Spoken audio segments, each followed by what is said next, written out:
Quero convidar-vos a irmos à palavra, a irmos primeiro livro de Reis, no capítulo 19.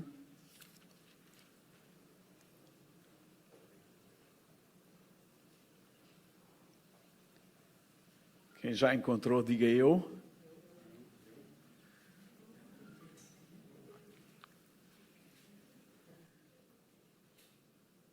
Ok.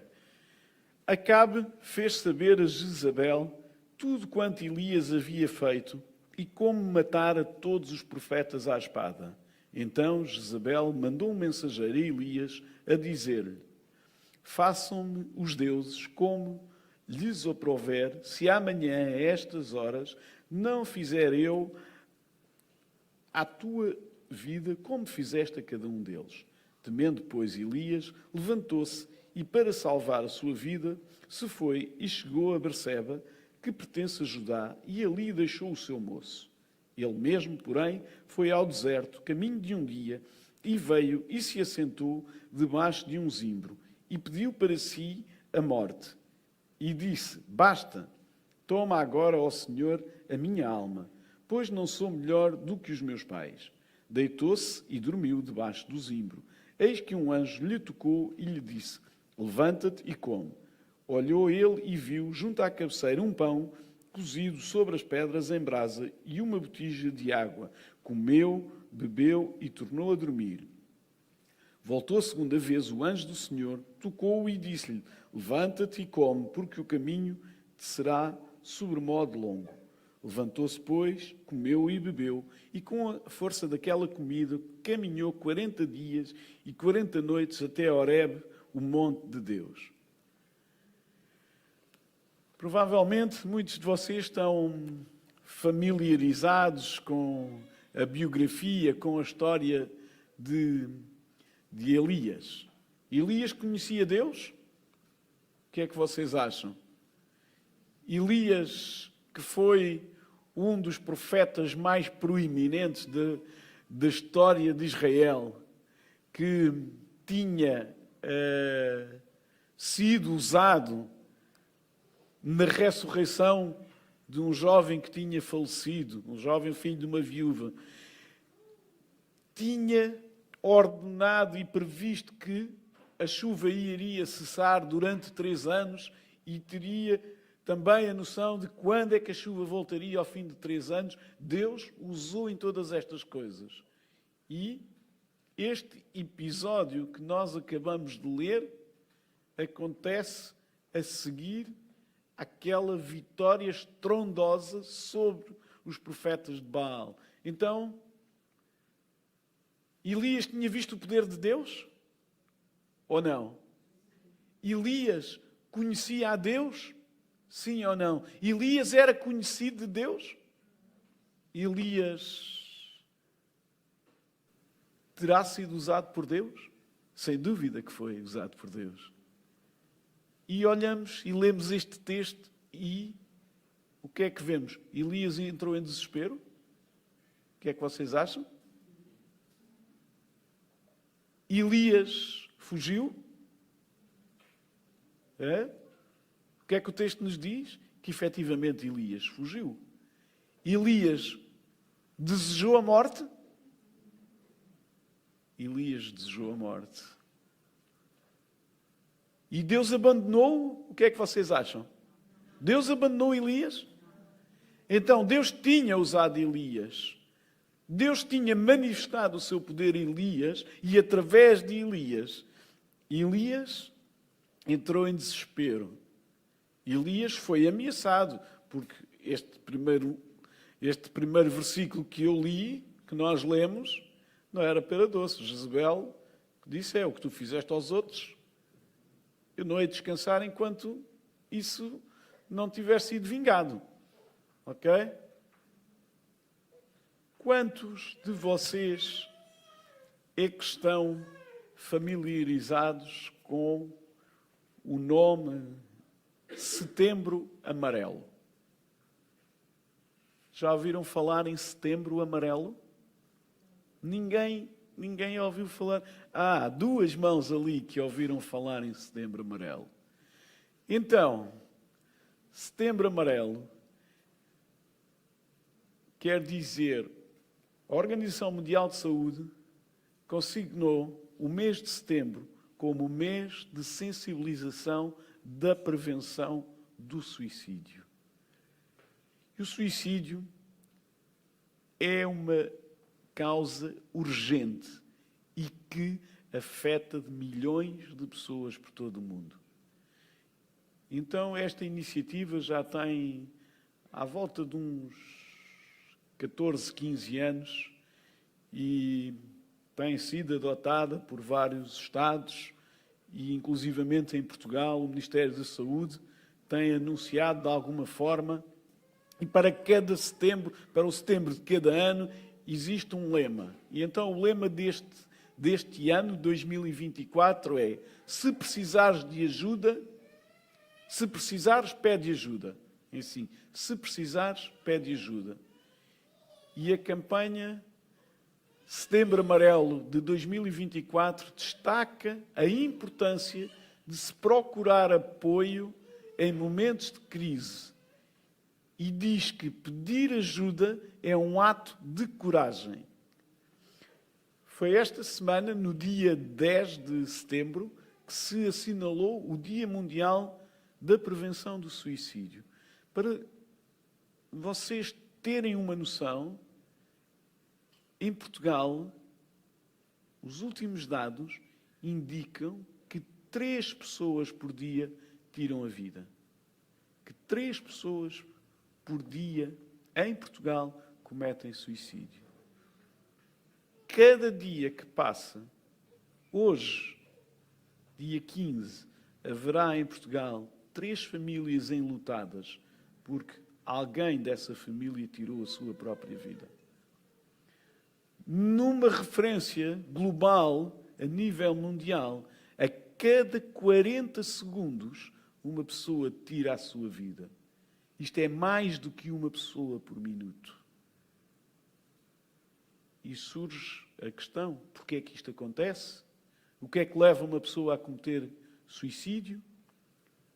E sabe-se que a maior parte das pessoas que comete suicídio sofria de problemas de saúde psicológica e, sendo a principal doença do foro da saúde psicológica ou da saúde mental, a principal doença identificada nestas situações, a depressão. E há uma multiplicidade de fatores que pode levar a uma situação limite, de perda de esperança, de não ver mais nenhuma saída possível relativamente ao estado em que se encontra. E o suicídio acontece quando a dor que a pessoa sente excede as estratégias que ela tem para lidar com o seu sofrimento. E aqui na nossa comunidade há pessoas formadas na área da saúde, na área da psicologia, que provavelmente sabem muito mais disto do que eu, e a vossa vinda hoje à igreja, ao culto, não foi para terem uma lição sobre saúde mental dada por um jardineiro. Não foi essa provavelmente a vossa motivação, nem é para isso que aqui estão, mas a Igreja tem que falar nestas coisas. A Igreja tem que trazer este tema para a conversa. E certamente que alguns irmãos e algumas irmãs, temos algumas psicólogas na nossa comunidade, saberão explicar-vos isto tecnicamente muito melhor do que eu. Mas é importante nós percebermos o que é que as Escrituras nos mostram e nos ensinam acerca desta temática. Numa fase em que palavras como depressão, stress e ansiedade se tornaram tão corriqueiras e tão presentes como as palavras dormir, água, internet, WhatsApp, futebol, estas palavras estão na ordem do dia. Aqui há uma temporada eu conversava com um senhor aqui da aldeia, uma pessoa de muito baixa escolaridade, pessoa pouco se afasta daqui da freguesia e na casa dos seus 80 anos dizia-me, acerca do seu filho, que estava na casa dos 50, o meu filho está com uma grande depressão. Era um homem pouco letrado, provavelmente nem a quarta classe teria, e dizia acerca do seu filho, também um rapaz da minha idade, um bocadinho mais velho até, o meu filho está com uma grande depressão. E isto para vos dizer o quê? A depressão existe e está aí. E alguém caracterizou a ansiedade como o excesso de futuro. Um sofrimento causado por expectativas futuras, pelo que ainda não aconteceu, mas poderá vir a acontecer.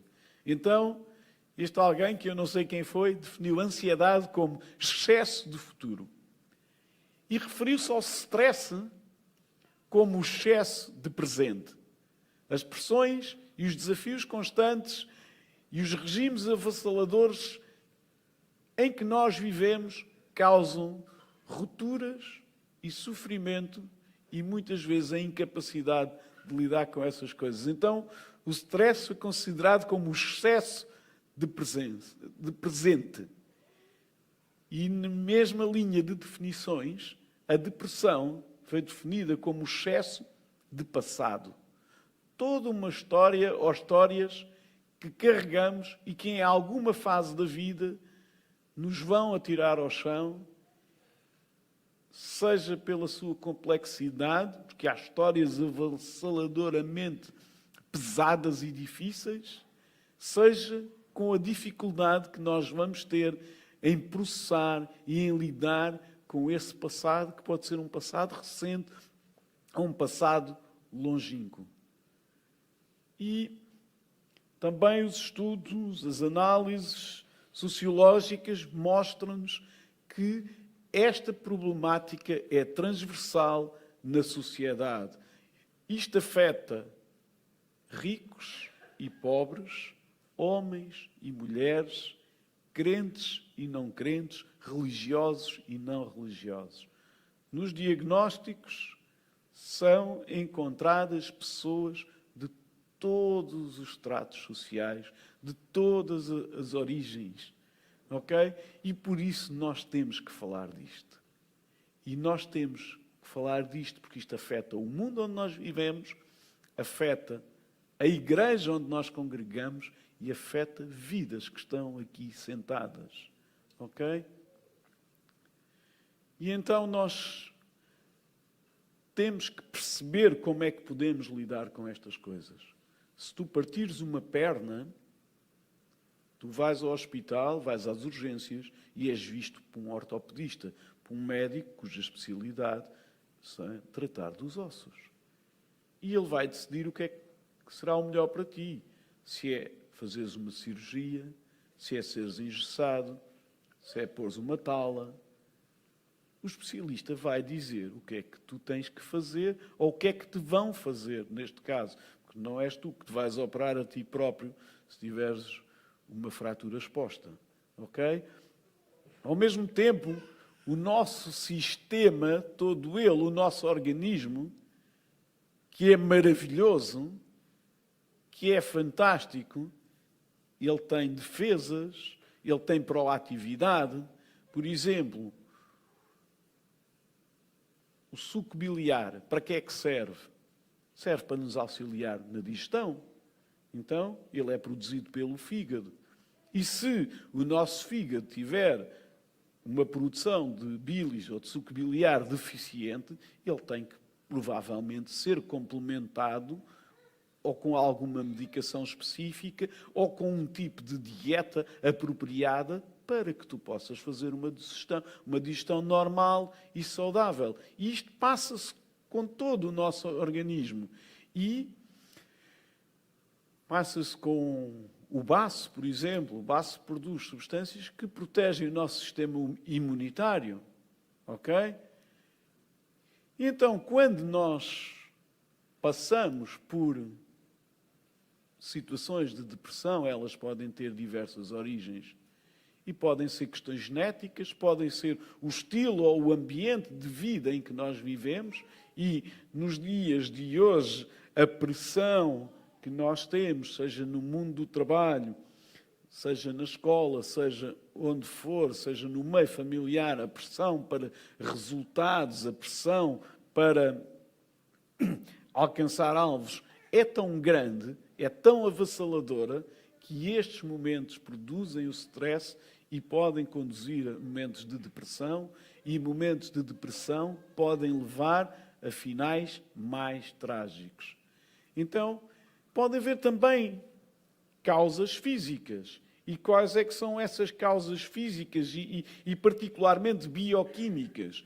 É quando o nosso sistema de produção hormonal, onde são produzidos os neurotransmissores, nomeadamente a serotonina, as endorfinas, a ocitocina, por aí fora, e alguns de vocês estudaram isto muito melhor que eu, quando esses químicos que têm efeito em todo o nosso sistema nervoso deixam de funcionar, alguma coisa em nós também deixa de funcionar.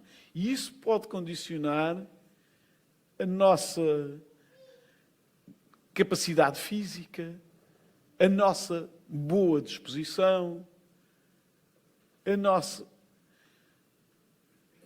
vida no todo. Porquê? Porque nós ficamos condicionados. Ficamos de mau humor, ficamos prostrados, ficamos com pouca energia física. E então, nós vamos, eventualmente, precisar de alguma ajuda. E, graças a Deus pela medicina, e graças a Deus pelo conhecimento e pelo aquilo que podemos saber hoje e pelos recursos que temos. E também podemos precisar de terapia. E para isso existem profissionais habilitados.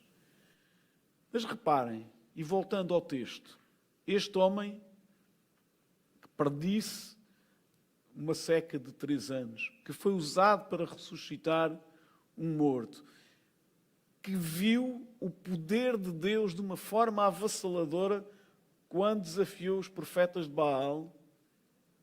Se olharmos para o texto, ele estava com medo, ele estava prostrado, ele fugiu e meteu-se a dormir, ele não queria acordar, ele não queria comer, ou seja, ele estava com sono excessivo, ele queria morrer, ele não sabia o que ia ser o futuro, não queria, não tinha, e longe de querer ter planos de futuro, não tinha sentido para a vida e sentia-se impotente. Ou seja, Elias hoje apresenta-nos um quadro de depressão muito bem detalhado e muito completo. E a pergunta é, e eu? E tu? Quantas vezes já te sentiste neste lugar? E como é que tu estás hoje? Quantos destes sintomas é que já identificaste? E eu pergunto, estamos a passar por isto? Eu, Bernardo, estou a passar por isto? Eu, Manuel, Joaquim, Jorge, Carla, António, estou a passar por isto?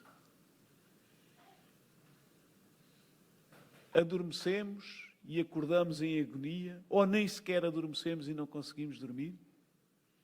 Infelizmente, estas situações são muito comuns, cada vez mais comuns, e afetam as igrejas. Em Portugal, porque nós, como comunidade evangélica, somos uma minoria muito pequenina, nós não temos dados estatísticos, históricos expressivos, mas em países com a dimensão do Brasil ou dos Estados Unidos, em que as comunidades evangélicas e a percentagem de comunidades evangélicas é muito vasta, nós temos índices de suicídio preocupantes. Temos, infelizmente, periodicamente, chegam-nos relatos de pastores que tiraram a vida a eles próprios. Ok? Portanto, amigos, esta conversa é difícil, é pesada, mas nós temos que a ter. Nós temos que a ter. E há uma coisa que me faz muita aflição, que é a solidão, a pessoa estar sozinha. E é possível estar sozinho, só, solitário, no meio de uma multidão. Vamos, por favor, até ao Salmo 42.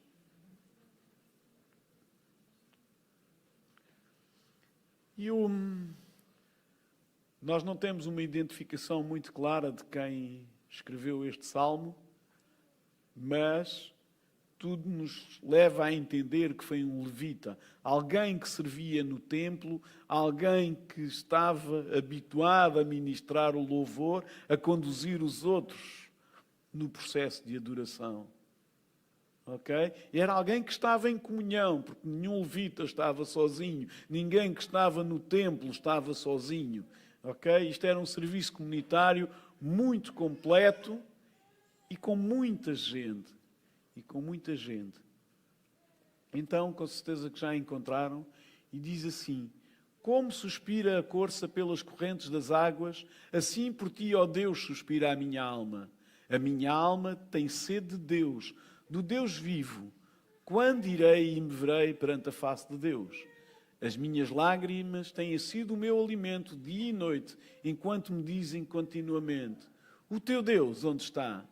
Lembro-me destas coisas, e dentro de mim se me derrama a alma, de como passava eu com a multidão de povo e os guiava em procissão à casa de Deus, entre gritos de alegria e louvor, multidão em festa. Por que estás abatido, ó minha alma? Por que te perturbas dentro de mim? Espera em Deus, pois ainda o louvarei. A Ele, meu auxílio e Deus. A Ele, meu auxílio e Deus meu. Sinto abatida dentro de mim a minha alma. Lembro-me, portanto, de ti, nas terras do Jordão, e no Monte Hermon, e no outeiro de Mizar. Um abismo chama outro abismo, ao fragor das tuas catadupas. Todas as tuas ondas e vagas passaram sobre mim. Contudo, o Senhor, durante o dia, me concede a sua misericórdia, e à noite comigo está o seu cântico, uma oração ao Deus da minha vida. Digo a Deus, minha rocha, porque te olvidaste é esquecer, porque te olvidaste de mim, porque hei de andar eu lamentando sob a opressão dos meus inimigos. Esmigalham-se nos ossos, quando os meus adversários me insultam, dizendo, oh, onde, o teu Deus onde está? Porque estás abatido, ó minha alma? Porque te perturbas dentro de mim? Espera em Deus, pois ainda o louvarei. A Ele, meu auxílio e Deus meu. Olhamos para este texto, que é duro, que é belo do ponto de vista poético, mas que é duro. E encontramos sinais de depressão. Versículo 3. Choro contínuo. As minhas lágrimas têm sido o meu alimento de dia e de noite. Ao que nos parece, o salmista já mal se alimenta. O seu único alimento são as suas lágrimas. Ele chorava de dia e de noite. Ele absorveu aquelas ofensas perpetradas pelos seus interlocutores, que lhe perguntavam: onde é que está o teu Deus? E ele olhava para trás, no versículo 4, e ele lembra-se daquelas festas de Israel, e o povo de Israel era pródigo em festas, e tinha festas como as dos tabernáculos, da Páscoa, por aí. E então, em todas aquelas peregrinações a Jerusalém, quando havia festa, eram os levitas, eram as pessoas que estavam no templo, eram os sacerdotes, que tinham que proporcionar todo aquele ambiente e conduzir as pessoas. E então ele lembrava-se desse tempo com alguma nostalgia. E no versículo 5 e depois e no 6 e mais à frente no 11, a frase é: porque estás abatido, ó minha alma? E ele mostra-nos desespero, mostra-nos frustração. Porque te perturbas dentro de mim? Porque é que gemes? Porque é que sofres? E no versículo 7, em que fala daquelas catadupas, daquelas cascatas, ele sente-se afogado. Ele sente-se com uma falta de ar, com uma incapacidade de respirar, que são sintomas físicos que também podem afetar o nosso corpo em circunstâncias de depressão. No versículo 10, esmigalham-se-me os ossos. E algumas das sintomatologias apresentadas nestas circunstâncias de depressão, muitas vezes são dores musculares, dores nas costas, dores nas lombares, dores de cabeça. Ok? Reparem, este desabafo deste homem neste capítulo 42, neste Salmo 42. Mas este lamento não é o fim. Amém? E o Salmo 42, ele traz-nos também portas de esperança. Ele traz-nos também expectativas. E mostra-nos alguém que tem fé em quem? Em Deus, no Deus Todo-Poderoso. E mostra-nos alguém que está em busca de auxílio. Alguém que não ficou por ali, prostrado apenas e derrotado. Foi alguém que foi à procura de auxílio. E mostra-nos a expectativa de alguém que tem fé no Senhor. De alguém que perdeu a alegria, mas que não perdeu ainda a esperança. E, se nós virmos no versículo 1, no versículo 2, que faz alusão à corça, um tipo de veado que anseia pelas águas, que tem a capacidade de farejar onde é que está a água corrente, onde é que eu me posso alimentar, ok? Onde é que eu posso saciar a minha sede. Então, da mesma forma que esta corça anseia, deseja este rio, este manancial, esta fonte de água viva, ele também deseja chegar-se a Deus. Amém? A minha alma tem sede de Deus, do Deus vivo. Amém? E ele também faz, no versículos 5 e 6, na expressão, porque estás abatido, ó minha alma, também é um passo que revela, que nos mostra a confissão. Não é aquela coisa do, está tudo bem, está tudo bem. Não, não está tudo bem. Porquê é que eu estou assim? Porque estás abatido à minha alma. O que é que se passa contigo, Bernardo? Não é? Então, este choque de realidade é necessário e é importante. É importante conhecer a situação em que estamos, em que estamos a viver, em que nos encontramos. Portanto, o desafio é: porque é que minha alma está abatida? E responda sinceramente: estás bem? Eu estou bem? Pergunta a ti próprio: eu estou bem? O que é que me está a derrotar? O que é que me impede de ver mais além? E não desista de lutar. Não baixe os braços. E pregue um bocadinho à sua alma também. Fale. Não deixe que sejam os seus sentimentos, as suas preocupações e ansiedades somente a falar consigo, mas fale também o irmão com elas e pergunte-lhes: porquê é que estás assim? E diga-lhes: espera em Deus, porque ainda hás de o louvar. Reafirma a sua esperança e a sua confiança em Deus, como nós vemos no versículo 5 deste Salmo. E mais à frente no 11 também. E se continuássemos a leitura pelo capítulo 43, é uma continuidade. Quando nós pregamos a nós próprios, nós reafirmamos a nossa esperança em Deus. Espera em Deus, pois ainda o louvarei. A Ele, meu auxílio e Deus meu. E como é que está o nosso rosto? Como é que está a nossa face? E eu vejo-vos um bocadinho cabisbaixos.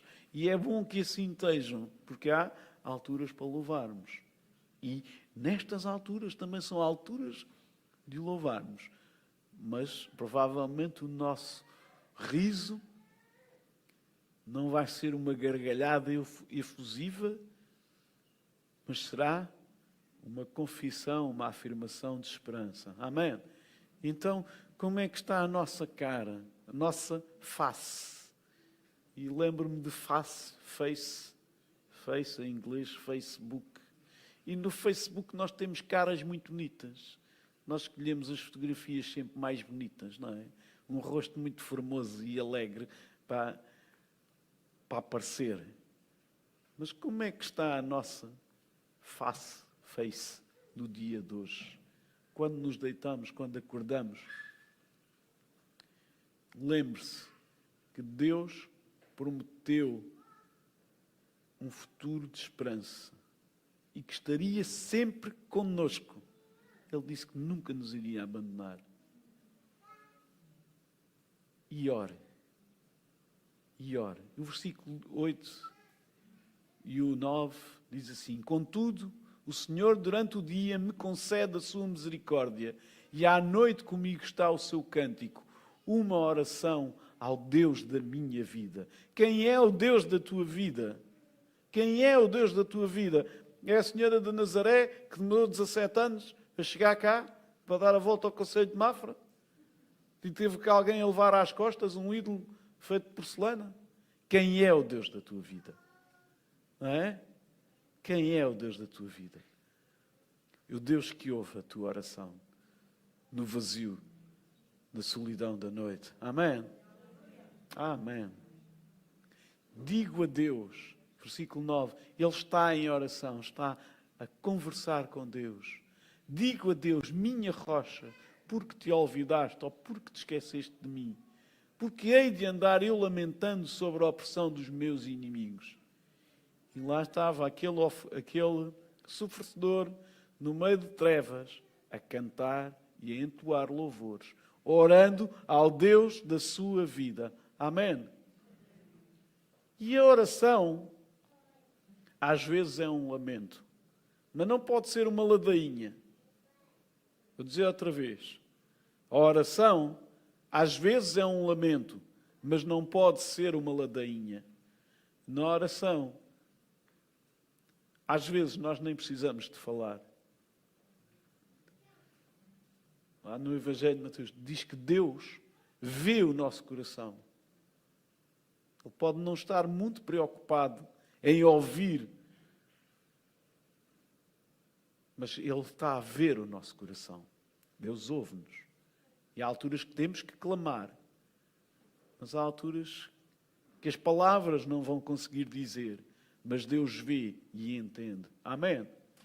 Então, a oração podem ser lamentos e súplicas, mas não é para serem ladainhas nem vãs repetições. É um diálogo em que nós precisamos de ser muito ouvintes. Este homem que escreve este salmo, ele sentia-se abandonado por Deus e pergunta: porquê é que te esqueceste de mim? É uma pergunta exagerada, mas é uma pergunta legítima. Então, este salmista, ele, ainda que depressivo, ele ansiava ver a face de Deus. Quando verei a face de Deus? Perguntava. E como é que nós podemos ver a face de Deus? Como é que nós nos podemos chegar a Deus? Como é que nós podemos sair do buraco em que nos encontramos? E tal como eu disse há pouco, haverá alturas que nós precisamos de ajuda profissional. E o nosso irmão e amigo pastor João Martins, que é também psicólogo, eu já o tenho ouvido dizer, o pastor e o psicólogo não se devem confundir. O próprio João Martins diz, eu quando estou a dar consulta, eu não estou a ser o pastor. Eu tenho que me reger pela ciência e pelos princípios divinos que norteiam a minha vida, e esses princípios estão na palavra de Deus. Então, há alturas que nós precisamos de ajuda técnica e profissional. Mas, para a graça de Deus, nós também temos pastores e temos irmãos idóneos que podem ser ombro, amigo, conselheiro sábio e ouvintes atentos. E que podem orar contigo. E voltando ao lema, se precisas de ajuda, pede. Se não podem esperar que os pastores, que os responsáveis, particularmente com o irmão Alexandre, o pastor Alexandre, adivinhe o que é que vai na vossa vida. Já têm sido frequentes, fulano foi internado, ninguém foi visitar. Mas quem é que comunicou? Quem é que disse que o irmão estava no hospital? Muitas vezes as pessoas não sabem, ok? Portanto, a resposta está no Evangelho, está na palavra. E quero convidar-vos a abrirem Tiago, no capítulo 5, nos versículos 13 a 16.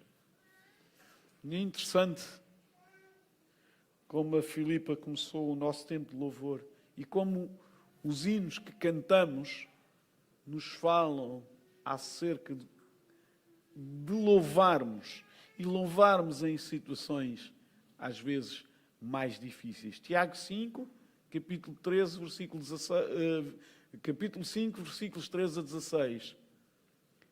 Está alguém entre vós sofrendo? E o que é que diz a seguir? Não estou a ouvir? Faça a oração. Irmãos aqui do Livramento, olhem um para o outro, pergunta assim, está alguém a sofrer? Pergunta aí ao irmão. Está alguém a sofrer? Pergunta aí ao irmão do lado. O que é que a palavra diz a seguir? Dê a resposta. Dê a resposta. Faça a oração. Faça a oração. E porquê? Porquê é que fazemos a oração? Porque é o que nós sabemos fazer. E sabemos que temos resposta. Ok? Está alguém alegre? Está alguém alegre aqui hoje? Depois deste discurso tão pesado, ainda há aqui alguém alegre? Cante louvores. E durante o tempo de louvor nós falamos sobre isto. O grupo Louvor ministrou-nos isto. Não é? Está alguém doente? Está alguém doente? Chame. Exatamente. Chame. Não fique à espera. Não fique à espera que alguém vos diz, venha cá para eu orar por si. Porque nós podemos ter dons de discernimento, podemos conhecer as pessoas, mas não somos adivinhos. Isso é noutras paragens. Não é aqui. Não temos poderes de adivinhação. Temos sensibilidade à voz do Espírito Santo para nos conduzir a algumas situações que podem ser complexas, mas a instrução está aqui, clara. Chame os presbíteros da igreja e estes façam oração sobre ele, ungindo com óleo em nome do Senhor. E a oração da fé, o que é que faz a oração da fé? Salvará o enfermo, salvará o doente. E o Senhor Estás abatido? Sabes quem te vai levantar? É o Senhor. Amém? E se houver cometido pecados, porque para o bem e para o mal, felizmente ou infelizmente, a raiz dos males está no pecado. Está na queda. Está numa natureza que se afastou de Deus e que se deixou corromper. Então, em última análise, é pela restauração do pecado. E essa foi conquistada pelo Senhor Jesus na cruz do Calvário. Amém? Então, se tiver pecados, ser-lhe-ão quê? Perdoados. Versículo 16. Confessai, pois. confissão faz parte do processo de perdão. Ok?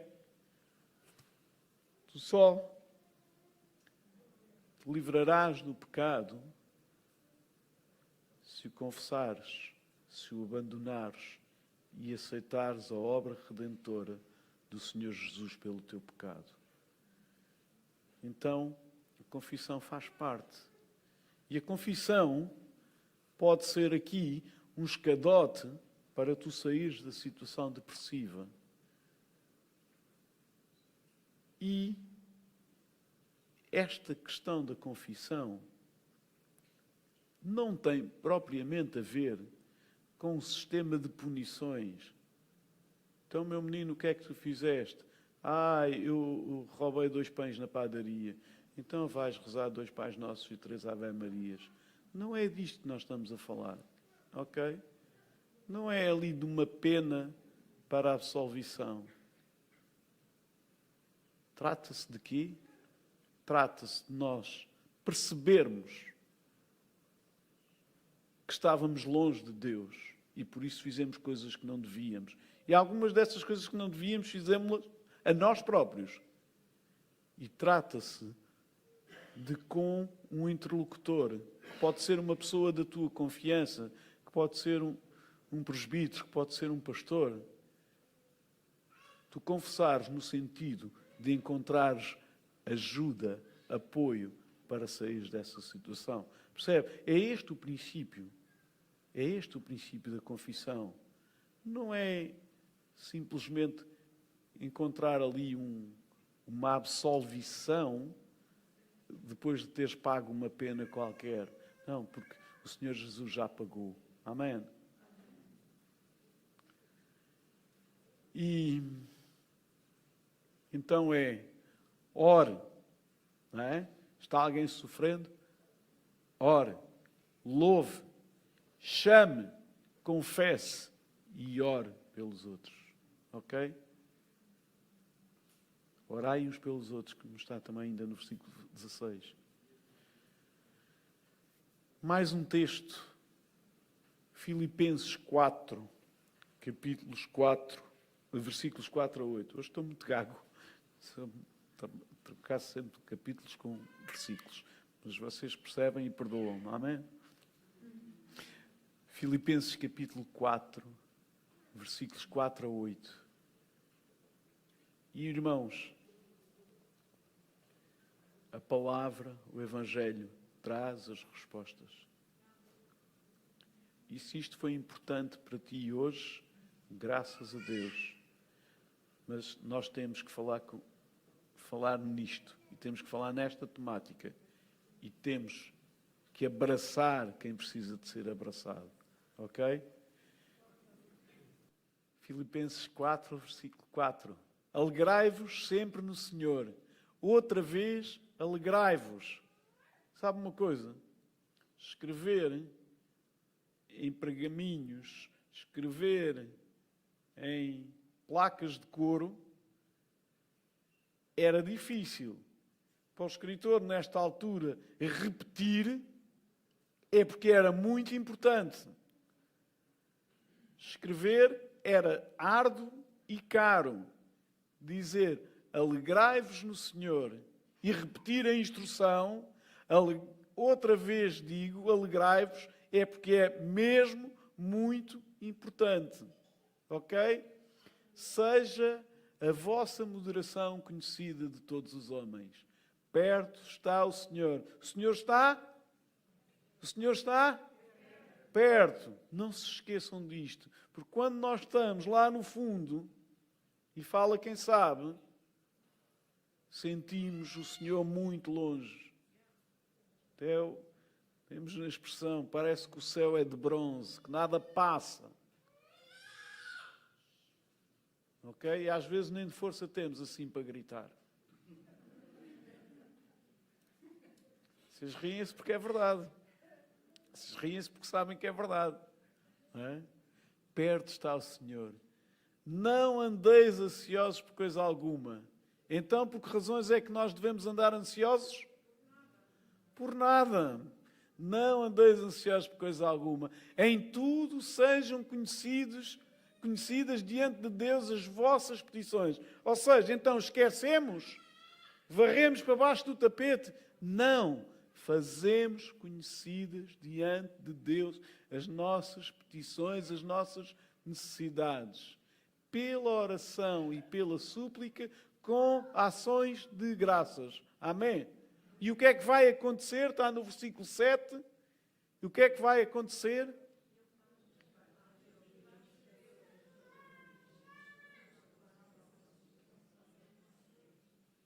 A paz de quem? A paz de Deus. Não é a paz de uma assinatura de um acordo de paz entre duas nações que pode valer, se calhar, 50 anos. Não. É uma paz que excede todo o entendimento e que vai, o quê? Vai guardar o nosso coração. Porque é possível ter paz em ambientes de guerra. Porque é possível ter segurança em ambientes inseguros. Amém? Porque aqui a promessa não é tirar-nos de lá, da batalha. É dar-nos a confiança para nós sobrevivermos na batalha e sobrevivermos à batalha. Amém? Ok. Finalmente, versículo 8, irmãos, tudo o que é verdadeiro, tudo o que é respeitável, tudo o que é justo, tudo o que é puro, tudo o que é amável, tudo o que é de boa fama. Se alguma virtude há e se algum louvor existe, seja isso que ocupa o quê? O vosso pensamento. Então nós temos que encher o nosso pensamento, a nossa mente, a nossa cabeça e o nosso coração com o quê? Com tudo o que é respeitável, com tudo o que é justo, com tudo o que é puro, com tudo o que é amável e com tudo o que é de boa fama. Ou seja, tudo o que não for puro, tudo o que não for respeitável, não presta. Não é para ocupar a nossa cabeça. Amém? A nossa cabeça, o nosso coração, os nossos olhos, os nossos ouvidos têm que se ocupar com coisas boas. Amém? Portanto, você deite fora o lixo, a poluição que está na sua casa, no seu telemóvel, no seu computador. Mande isso fora. Encha-se com coisas boas. Amém? E, irmãos, eu não quero que você saia daqui com um peso. Eu quero que você traga os seus pesos à presença de Deus e à igreja, aos irmãos. E se tu quiseres, chama, ok? Se tu quiseres orar connosco hoje, vem aqui. Mas se tu não quiseres orar connosco hoje e quiseres orar connosco amanhã, liga-nos. Mas não faças como o faraó que quis ficar mais uma noite com os sapos. Quando Moisés lá chegava e dizia, quando é que deixas o povo de Deus ir? Ele dizia, amanhã. Então teve mais uma noite. Com a casa cheia lá de rãs. Não faças como o faraó que dizia sempre, que respondia sempre, amanhã. E tinha mais uma noite de melgas e de pragas. Ok? E fala com alguém. Especialmente com Deus. Mas com irmãos e amigos com quem tu confias. Amém?